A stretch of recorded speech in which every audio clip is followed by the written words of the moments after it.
TMC में सांसदों को लेकर अब सवाल उठ रहे हैं क्योंकि सांसदों से लेकर पार्षदों तक फूट की खबरें सामने आ रही हैं। 20 सांसदों ने अलग गुट के लिए स्पीकर को पत्र लिखा है। टीएमसी की बागी सांसद काकोली घोष ने दावा किया है। क्या दावा किया है कि 20 सांसदों का नया गुट एनडीए के साथ है, एनडीए को समर्थन है, ये काकोली घोष की तरफ से कहा गया है। और अभी हम आपको आंकड़े भी बता रहे थे, 28 सांसद और उसमें से 20 सांसदों का नया गुट एनडीए के साथ है, ये दावा काकोली घोष की तरफ से किया गया है। आगे चल के पता चलेगा कि क्या होगा।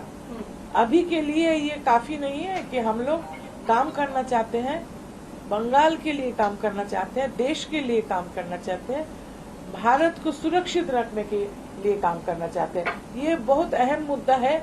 मुझे पता नहीं आप समझते हैं कि नहीं, इससे ज्यादा मैं बोलूंगी भी नहीं, लेकिन देश का मुद्दा हमारे लिए बहुत अहम है। मैं बहुत सह लिया, ऐसा जो विश्वासघात बोलता है उनको ये याद रखना चाहिए कि मैं 2011 में ममता बनर्जी मुख्यमंत्री बनने का बाद यहाँ नहीं आई।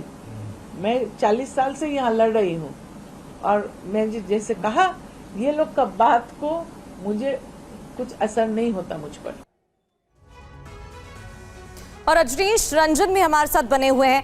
रजनीश, जितने भी विधायकों की तरफ से फूट की खबरें सामने आई और अब सांसद, उनकी तरफ से एक ही बात कही गई, आरोप लगाए गए कि केंद्र की योजना राज्य में लागू नहीं की जा रही थी। इसके अलावा भी कई आरोप लगाए गए हैं और खबर यह भी है कि आज सांसदों की स्पीकर से मुलाकात हो सकती है।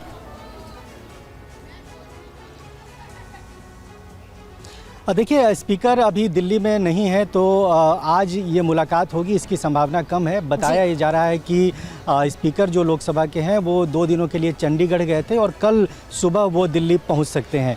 दूसरी जो अहम बात है वो ये है कि पिछले दिनों जिस तरीके से जो डेवलपमेंट तृणमूल कांग्रेस में हुए और काकोली घोष के नेतृत्व में सांसदों ने जो रिबेल किया, और कल इसकी जानकारी खुद काकोली ने TV9 भारतवर्ष को दिया। उन्होंने अपना जो कोट है वो हमें दिया था और उसमें जो बातें उन्होंने लिखी थी उस पर अब टीएमसी पलटवार कर रही है।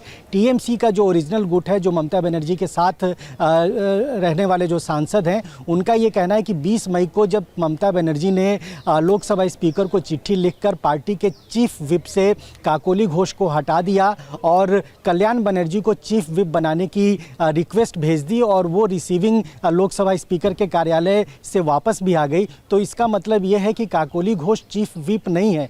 और इसके बावजूद अगर वो पार्टी के सांसदों की ओर से कोई निर्णय कर लेती हैं, अलग गुट बना लेती हैं, तो ये कानून के दायरे से बाहर होगा। तो इसी पेचीदगी को लेकर इस वक्त तृणमूल कांग्रेस का जो ओरिजिनल गुट है वो इसको एनालाइज कर रहा है कि क्या काकोली घोष दस्तेदार के पास ये अथॉरिटी थी कि वो सांसदों का अलग गुट बना सकें।